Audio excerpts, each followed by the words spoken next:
Oh, you're finally awake. Thought you passed out for good after last night. Good thing you didn't, or I'd be in a bit of hot water. Literally. You've seen the hot water. Oh, I suppose not. You were blindfolded on the way here. If you want a meal, I can get you one. If you want a drink, I can get you more than one.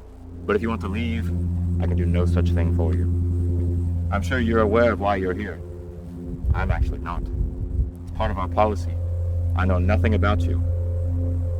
Judging by your face, I can tell you're the type of man who causes issues. Family issues, specifically. Didn't you ever learn if you're going to pick a fight with your mother, you'd best be sure you're stronger than your father? I can tell no one taught you. Looks like you have about 15 minutes left. Is there anything you want to say? No? I see. You're among the lepers, the gays, the school teachers, the thieves.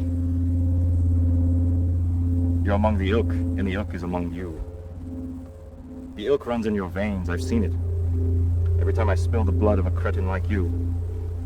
Allow me to tell you something.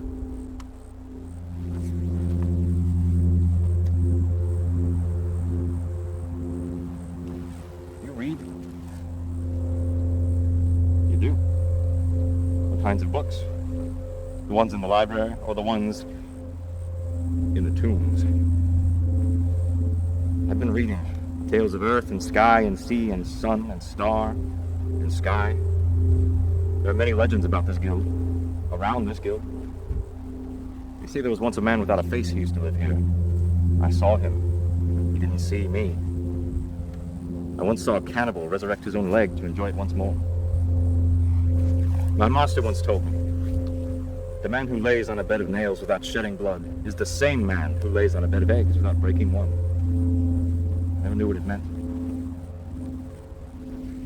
They found me when I was young, you know. They brought me here. Less than a year old. Pulled me straight from the snow. Never found my mother, nor my father. The ice dripped down my face. That's why they named me Ice Drip. A lack of criminals is no excuse for a lack of executions. My master told me that when I was 5 years old. He donned me with this very cape.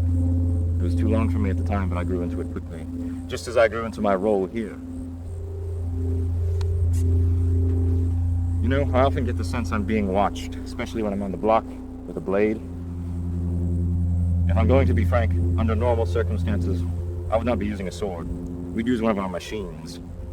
You've seen the gears and the chains, the whips, the snaps, the cracks. I could put you in the Revolutionary.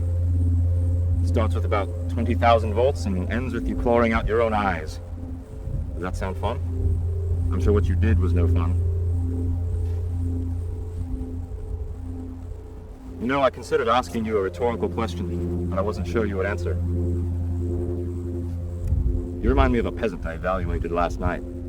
A lowly man of the southern freaks, wandering about, freaking people out. I've heard of sweating blood, but never bleeding sweat. You're clearly a wreck. What did you do that could warrant such a punishment as this? Do you know what's on this blade? The words engraved upon it? Bearer, seek, blessed. I'm sure they mean nothing to you. They mean the world to us here at the Guild. Well, the sun is dropping. I suppose you know what that means. It's over. Prepare yourself.